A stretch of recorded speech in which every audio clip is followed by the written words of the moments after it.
By most measures, Sharon Brown is a fairly ordinary woman. She cooks a mean fried chicken. She plants a garden outside her home in Melbourne. She volunteered in the school activities that interested her 3 sons. She spoils her 8 grandchildren with candy. And by most measures, on the morning of April 20th, 2010, was a fairly ordinary morning. It was her 56th birthday, and she was preparing her fried chicken for a party later with her friends. Her husband, Ray Brown, gave his wife a birthday card and a present, the newest Cage the Elephant album. But what happened next was anything but ordinary.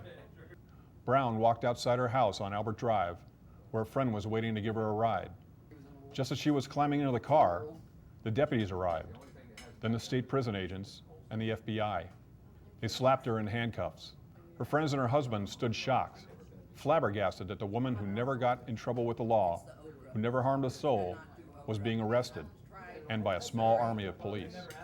But Sharon Brown kept a strange secret, one that she kept from her husband, her sons, her grandchildren, and her dearest friends. For more than 34 years, Brown lived a lie. They quickly learned that Brown had escaped from prison in 1975 and had been a fugitive ever since. And the story she soon would tell was nothing short of extraordinary, that she escaped for the sole purpose of leaving behind a life of drugs and crime to become a new person, a better person.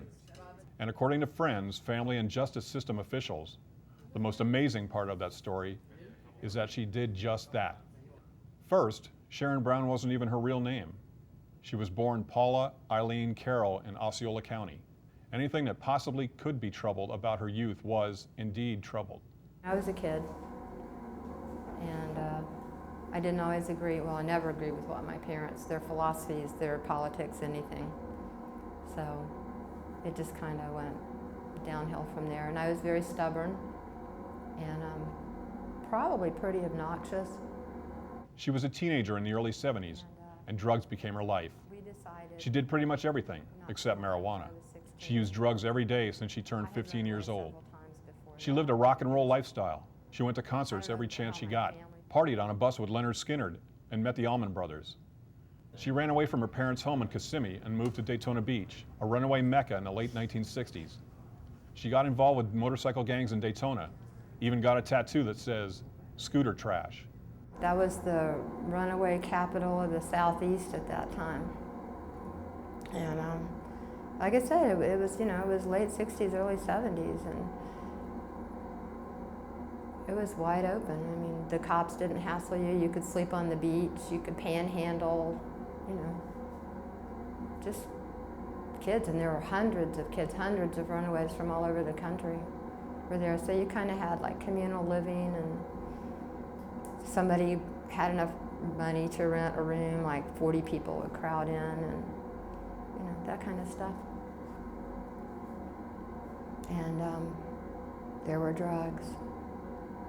There were lots of drugs. And they were mostly free, pretty much. And she committed crimes. She was convicted of credit card fraud, carrying a concealed weapon, and trespassing. But she got away with worse. You've seen my record. It progresses, it escalates. It wasn't slowing down. There are things that I didn't get charged with that were worse than what I have been. There are things that I was charged with and the charges got dropped that were much worse than what I went to prison for. Oh yeah, I was definitely headed for destruction, big time. The way Carroll saw it, she would likely be dead in another 5 years if something didn't change. Her body and mind couldn't take any more drug use, crime, partying. That's why her next arrest was a blessing in disguise. She was 21 years old and caring for the child she had given birth to. She moved back to Kissimmee, but the same old lifestyle continued. In 1975, police officers arrested Paula Carroll for concealing stolen property inside her apartment. That property? A 12-inch portable TV, an AM/FM radio, and toaster. But then she faced a judge who was all too familiar with her case. Because of her checkered past and escalating criminal behavior, that judge sentenced her to the maximum, 5 years in a state prison. Even though it seems like a harsh punishment for something relatively minor, she doesn't blame the judge, even to this day. I had been before him a while before that, I don't know, a few months before that. And he told me that if he ever saw me again, he would make sure I got the maximum. That was based on previous record and local politics, and probably is a favor to, I don't know, might have been a favor to my family, I don't know. Maybe he felt getting me away from there was the best thing that could happen for everybody. She was taken to Florida Correctional Institution, a medium security women's prison in Ocala. After spending more than a month there, she woke up one night and had an epiphany. If she didn't do something drastic to change her life, she'd just go back to her old ways when she was released. She'd go back to using drugs. She'd commit even more crimes. I just woke up in the middle of the night and thought, this is wrong. If I knew if I went back home, if I got out and I went back home, it would be the same. Nothing would change. I mean, I would not change because I would be back with the same people, doing the same things, you know, and everything I had done up to that point, it was escalating. For 3 days, she plotted, developing a plan of escape. To this day, Carroll refused to tell even her family how she did it. She said only that she didn't have help, but did it with another inmate. Prosecutors contend, and Carroll disputes, that she threw a blanket over a razor wire fence near her dormitory and disappeared into the night. She had only one objective in mind. Just go away, get far away. Yeah, just go away and become somebody different. So I did. On September 3rd, 1975, only 47 days into her 5-year prison sentence, Paula Carroll escaped. I can say that in my case, totally changing my environment totally changed my life. And for people who don't want to stay or keep coming back to jail or keep coming back to prison, if they continue to go back to the same place they were, they're probably going to continue coming back. I mean, if you don't totally change your environment, it's because you can, in your mind, you can all you want not want to do bad. I went back to Kissimmee and I continued to. I was good for a while. I got a job, stayed out of trouble. But eventually you're going to slide back in. Very few, I don't see how anybody who can go back to where they came from and not relapse and not mess up, my hat's off to them because that's impossible in my situation. The woman Carroll escaped with was quickly recaptured, so Carroll can't quite explain how she was able to stay free. Maybe it was luck, maybe it was fate, but she was astonished that it had actually worked. It was pretty euphoric for a while there until the panic set in. It's like, oh, I'm out, now what? She hitchhiked her way to South Florida, where she stayed with a friend at an apartment in Hollywood. She didn't cut her hair. She didn't even dye it. She started calling herself Sharon Ann Edwards. She got a Social Security number. The police said she stole one from a woman in West Virginia. But Carroll said she got it legally, a claim that is verified by the Internal Revenue Service. As she worked jobs that paid under the table, Carroll started using her roommate's CB radio to communicate with strangers. That's how she first met Ray Brown, only a few weeks after she escaped from prison. And I get on the radio, and there was 2 or 3 people that I used to talk to every night when I got off of the radio, or got on the radio. So all of a sudden, this voice gets out there, "Hey, Lone Wolf, how about you? Brown Eyes." I says, "Okay, hey, Brown Eyes, how are you?" And so she says, "I'm here," and she said, "There's somebody that's staying with myself and Lady Blue," and she said, she thinks you have a very nice voice, and she says, I would like to, let her talk to you. So she gets on the phone or on the radio and says, "Hey, Lone Wolf, how about you?" And I says, "Hey, who we got there?" She says, "The Triple W." And I said, "The Triple W?" She goes, "Yeah, the Wicked Witch of the West." Carroll wasn't looking for someone to love. Having a man in her life wasn't part of her plan to elude the authorities. But like many things in her life, it seemingly just happened. And we talked on the radio for a couple of weeks before I even saw him, before we even met. So it's kind of like I can understand how people used to write letters across country and never meet and then meet and get married, because I used to think, oh, how can you do that? But no, it really does, it really works, because you get to actually know the person, not based on anything superficial or on first impressions, because a lot of times first impressions are not, what the person is. So that was kind of nice, that part. And I was very fortunate that I got work under the table right away, and that they were CB radio people, or I probably never would have met Ray. They got to know each other over the radio, and seemingly by chance, while they were in their cars talking on the CB radio, Their cars crossed paths. They pulled over to the roadside and hit it off. They had a baby, Jeremy, in 1976. He was premature and underweight, and he had respiratory problems. The young couple almost lost their first child. I mean, obviously, at some point, she had completely changed who she was, and they all tell me I'm responsible for that, so I'm kind of flattered. I mean, I'm just a little baby, and I can have that much influence on people's lives. That's, something to be proud of, I guess. If she hadn't given birth to a child so soon after her escape, she probably would have slipped back into her wicked ways. Oh yeah, in the beginning you think you're going to get caught all the time. And then after a while, you get complacent. I mean, you live your day. I didn't have time to think about it. We had kids, I babysat. There wasn't enough time in the day to have to dwell on it. Parenthood changed Carol. Once a wild, drug-addicted runaway, she became dedicated to her family, a family that didn't know her dark secret. She still said nothing about her past to her husband, to anyone. He knew that I was estranged from my family, that I didn't have anything to do with my family, and that it was probably mutual. I never hid my drug use. I never hid running away, living on the streets. I never hid any of that. And some of my friends know that part of it too. I just never told them who I really was, or the prison aspect of it.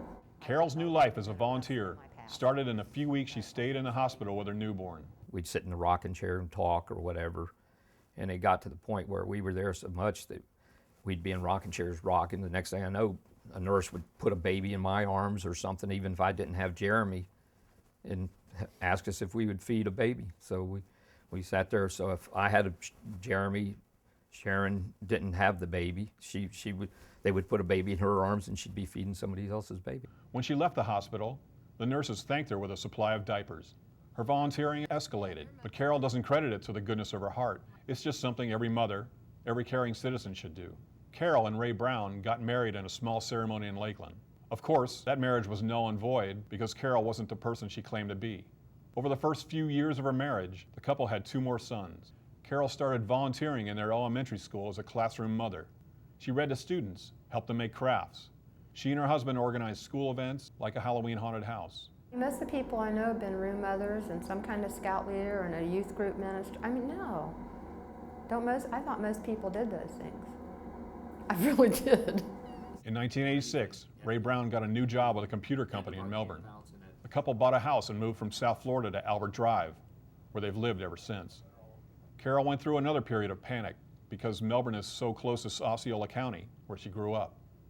She had to avoid running into people from her wild past. She still didn't want to tell anyone and had to be careful not to mess up. I wasn't driving, so there was that part of it. We had 11 years in Hollywood. I had small children. Jeremy was 4th grade, Chris was 3rd, and Matt was TK1 when we moved to Melbourne. It's 24/7, and you just don't have free time. I mean, I'm not going to say that there weren't days I thought, what the heck am I doing here? I could be out. But it wasn't worth the sacrifice of my family for the momentary pleasure that I would get from doing something that was not appropriate. Their sons attended Sable Elementary off of Wickham Road. Carol's past of partying and camping underneath the stars left her well versed in outdoor living. And with that knowledge, she and her husband volunteered at their son's school, teaching children how to cook hot dogs in makeshift solar ovens. With their pet snakes and turtles, they performed educational reptile shows at schools throughout the state of Florida. When their sons started attending Johnson Middle School and then O'Galley High, Carol got involved with the athletic boosters. With her husband, the pair raised thousands of dollars for programs suffering under the budgetary acts. One fundraiser was a Christmas tree sale. I was so sure we could pull it off, and we did, and we had a good time. And we made good money. We made like $5,000, I think, for wrestling. Wrestling gets like no money. This here was Rhodes Park over there off of Minton, and the kids would go here and they would stay until the parents came and picked them up in the afternoon. But it was Carol's time with the Boy Scouts that made the deepest impact in her community. She spent more than 20 years with Troop 524 of Melbourne. She started as a den leader for her eldest son's Cub Scout pack at Croton Elementary. Before long, she was training new leaders. She was even in charge of recruiting new members for the Brevard County districts. but her favorite times were the hiking trips. Carroll helped form and lead a scout group called the Venture Crew that focused on backpacking. Venture Crews are co-ed programs for 14 to 21-year-olds. Carroll's crew went on hikes to South Carolina, North Florida, and Georgia. They volunteered at state parks where they built fences and participated in cleanups. They raised money through yard sales, the items for which were donated. We had hundreds of people come to our yard sales. We needed money for equipment and trips and stuff for scouts. The teenage members started thinking of Carroll as a second mother, one who could scold them and give them good advice, but also act like one of them. In the 1990s, Carroll won the Boy Scout District Award of Merit, the highest local honor for a volunteer. And while she was still on the run from the law, she raised all 3 of her sons to be Eagle Scouts, an award that implies the highest standard of good citizenship. She helped start Webelow Woods, a camping program in which young Webelow Scouts and their parents are introduced to full-fledged Boy Scouts. They taught young children to become leaders themselves. The program now serves as a flagship for a nationwide effort by the same name. Then came 2004, the year that 4 hurricanes smashed into Florida. Carroll became a leader in her neighborhood after Hurricane Francis destroyed homes there. Her house sustained little damage, so she invited neighbors in to use the phone. Sharon was the first to volunteer. Just about everybody that didn't have electricity or something, she said, we also have propane stoves, we have things, we have canned goods, so if you don't have a place to come, you come down to the house, we'll make sure everybody gets something to eat, and we'll take care of everybody. She loved it all. Not really because she was helping people, but because she enjoyed the activities. A lot of it I did just because it was fun. I mean, I had a good time. I went backpacking, I went canoeing, I went whitewater rafting, taught wilderness survival. I mean, you know, those are like awesome things to do. A lot of people don't get to do that. But the whole time she was having fun and helping people, her secret lingered. She thought about coming clean a few times, about telling her family who she really was. She considered turning herself in. I can understand like Superman or somebody, like, you know, you just want to pick up the phone and say, hey, guess what? But you don't, because then that involves them, and then that makes them legally culpable. At some point, she simply forgot Paula Carroll. She really became a new person. In her own mind, she really was Sharon Brown, and she had been Sharon Brown longer than she was Paula Carroll. Sometimes I would go days or weeks without thinking about my past, and then a whole year would go by. I mean, I really, truly became another person. And there were a lot of times when I would, you know, flash on something and I'd think, it'd be more like I read about it somewhere or you saw a movie. There's a lot of things that have come back to me since I've been incarcerated that I totally forgot about. I really became Sharon Brown. The person that I hang out with and the person that I love is not that person that she was. You know, it's almost, we tend to talk about the split personality. You know, I don't really know Paula Carroll that well. I know Sharon Brown, and Sharon Brown has never done anything to disappoint me. But in April 2010, Carroll walked outside her home where coworkers were waiting. I was in my boss's car, and these big vehicles. She has this little tiny Prius, and she's this little tiny older lady, and Kim's this little tiny older lady. And these big guys came and asked me to get out of the car. They're freaking out, and I'm like, I knew what it was. It's like, whoa, this is not good. Paula Carroll's second life, one of volunteerism, of motherhood, of grandmotherhood, came crashing down that morning when she turned 56 years old. Whoa, on my birthday? Yeah, the detective kind of said he was sorry about that part. But I didn't see it coming. I really thought I would have, but I didn't see that one coming. It's, I was more concerned about my boss and my coworker, you know, freaking out, and Ray freaking out, but yeah, it was a shock. And all I could think about was I had 15 pounds of chicken thawing out. When she was arrested, she told police officers that she had been thinking about this day for a long time and was glad it's over. The authorities said an anonymous person tipped off both the sheriff's office and the state corrections department about Carroll's whereabouts. But she doesn't really blame that person. It was something that was bound to happen eventually, and it came during a period in her life when it would be least damaging to her family and friends, and she refused to speculate about who turned her in. And you know what? I don't want to know. I really don't. That's their problem, and they're going to have to live with all this, and you know, it's not a good thing, but it's not a bad thing either. I mean, if this is going to happen, this is a pretty perfect time in my life for it to happen. My children are grown and understanding. My grandkids are either old enough to be okay with it or too young for it to make a difference. She was taken to the Brevard County Detention Center, and within a few days, she was back in Lowell Correctional Institution, the same prison she escaped from in 1975. She was put into disciplinary confinement and placed in close custody because of her former escape status. She called me with her one phone call, and she apologized again on the phone. She said, "Ray, I'm sorry, I lied." And she said, tell everybody that knows me or something, I'm sorry if I hurt anybody. And she said, there's 2 or 3 things I need you to do for me. And I says, "What's that, honey?" She says, I want you to take care of my house. She said, "I want you to put the chicken back in the freezer." And she says, "Don't let my flowers die." And that's basically what she told me. And that was about the last thing until I heard from her 2.5 or 3 months after she was in there.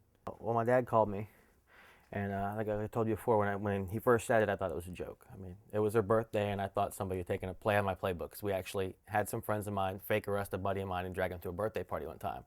So I really thought that's what it was until I got over here, and he had the card for the officer that arrested her, and I called him and got the whole story. And I even then I thought it was a mistake. I'm like, this really can't be possible. And you know, as it started to come out, I was shocked. It was hard to find herself behind bars again. It was hard to think back to the person she once was and to think of the awful things she once did. In prison, she almost became Paula Carroll again. I can see where you can fall back into things. I'm cussing more than I was. I used to be really bad, and then I quit because of my grandchildren, and it's easy to lapse back into that. Back in prison, she had time to write to her family and friends. She apologized to the people she had deceived, and she feared that her friends and family would abandon her because of the secret she had kept for more than 34 years. But that's not what happened.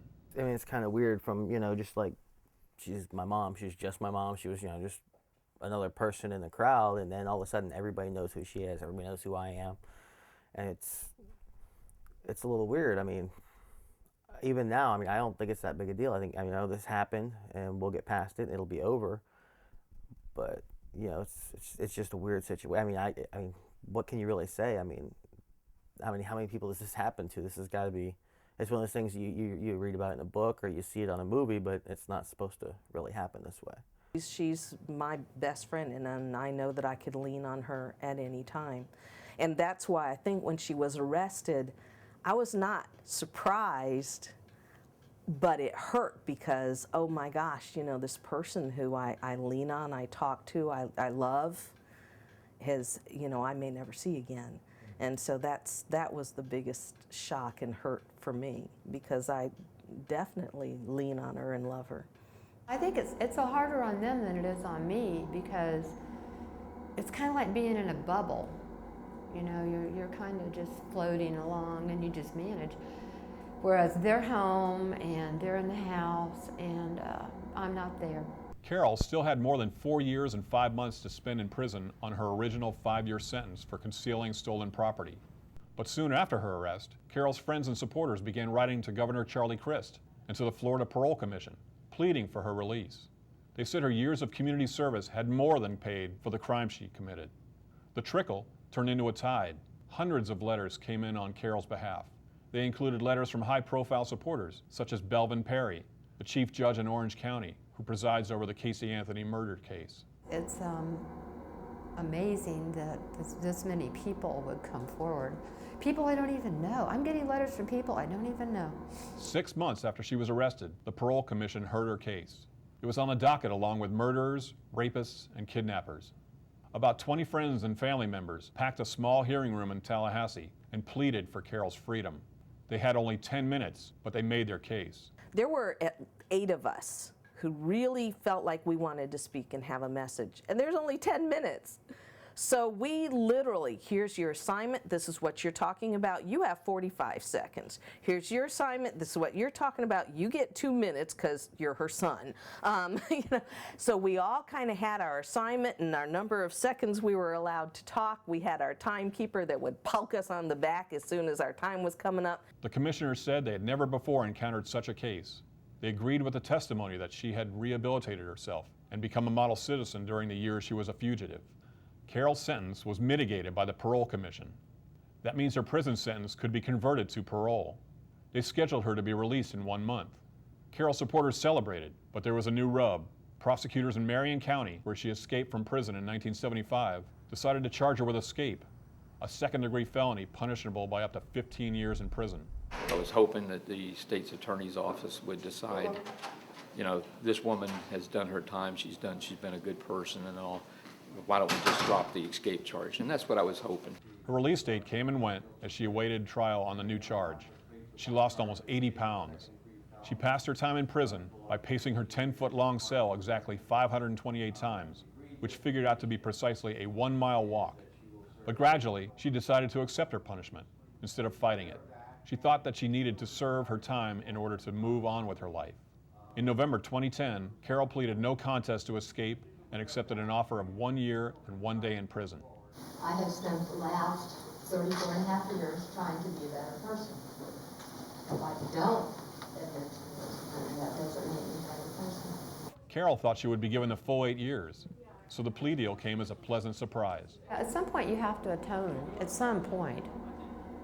It's not enough to talk the talk, you have to walk the walk too. So, I mean, I'm okay with this. My family may not be, but I'm okay with it. Actually, I'm ecstatic with this. A year and a day, are you kidding? It's like, whew. It could have been a lot worse. But Carroll's husband couldn't understand the legal wrangling. He felt lost without the woman who had shared his life for 30 years. Everyone seemed to agree that she was rehabilitated and a credit to the community. So why wouldn't they let her come home? He packed a bag full of her clothes, waiting for the call telling him to come pick her up. But that day didn't come. I don't regret the escaping. I don't. Because I wouldn't have met Ray, I wouldn't have my children, my grandchildren. I also don't regret escaping because I'm serious. There is no telling what I would have ended up doing. I'm sure that I would have been much, much worse than I was. There's not a doubt in my mind. The Parole Commission set 3 more release dates, and each one of them was postponed because of technicalities. But in March 2011, the commission paroled her new sentence for escaping from prison. It was too good to be true. She had already been told several times that she'd be free, but each time the release was canceled. And the fact that the new date fell on April Fool's Day was no comfort.